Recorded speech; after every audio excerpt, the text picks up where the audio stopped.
Հարգելի հայրենակիցներ, քաղաքացու եւ պետության անվտանգության մասին պատկերացումներ կազմելու համար առաջին հերթին դիտարկում է պետական բյուջեի անվտանգությանը վերաբերող դրույթները։ 2026 թվականի ռազմական բյուջեի մասին կառավարության պատկերացումները երկու զուգահեռ իրականությունում են։ Մի կողմից ֆինանսական եւ մարդկային ռեսուրսի կրճատումների, մյուս կողմից սինխոստումների ու ընտրական ակնկալիքների։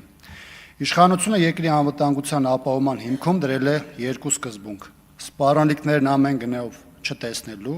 եւ ակնհայտը մերժելու։ Կառավարության հայեցակարգը մարդուն ի սկզբանե դատապարտվածի կարգավիճակում է դրել,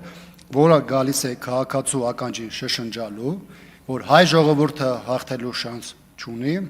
ու այդ պարագայում առանձնապես կարևորել չէ, թե ռազմական բյուջեն որքան է կազմում կամ բանակը կրճատվում է, թե ոչ։ Բանակը, որը սեփական իշխանության կողմից հռչակվել է 5-րդական կառույց, իսկ հայրենիքի պաշտպանի առաքելությունը վերածվել է զուտ վարձու աշխատողի, այն պարզապես ապագա չունի։ Մարդու ֆիզիկական ներկայությունը, զինտեխնիկայի սպառազինության առկայությունը ու նույնիսկ բարձր աշխատավարձը միասին վերցրած անկարող են հաղթել, եթե պրոցեսում բացակայում է մարտական ոգին, բարեհոգեբանական անհրաժեշտ մակարդակն ու ներհասարակական համերաշխությունը։ Այսպիսի վիճակի մեղավորը օրը 24 ժամ, տարին 12 ամիս, տարվա բոլոր եղանակներին ծանր իրավիճակում մարտական հերթապահություն կրող զինվորը, սպան կամ հրամանատարը չեն։ Դա այն իշխանությունն է, որն իր հույսն ու երաշխիքը տեսնում է իրենց ցեղասպանողների խոստումներում։ Կա բանակ իրական բարեփոխումների ռելսի վրա դնելու,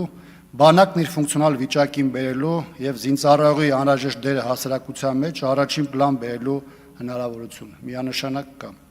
Հնարավոր է արդյոք վերականգնել բանակի, ինչպես ուզում եք անվանել, պաշտպանողականությունը, մարտունակությունը կամ մարտական խնդիրները կատարելու արդյունավետությունը։ Միանշանակ կա։ Հնարավոր է արդյոք դրան հասնել այս իշխանության հետ կամ նրա պաշտպանավորման պայմաններում, բնականաբար ոչ։ Այս իշխանությունը մաշեցրել, թուլացրել եւ մշտական թիրախ է դարձել բանակն ու դրանով անհնարին դարձել այն արդիականացնելու, բարեփոխելու եւ իր լավագույն մարզավիճակին բերելու հնարավորությունը։ Էդուարդ Աղաջանյան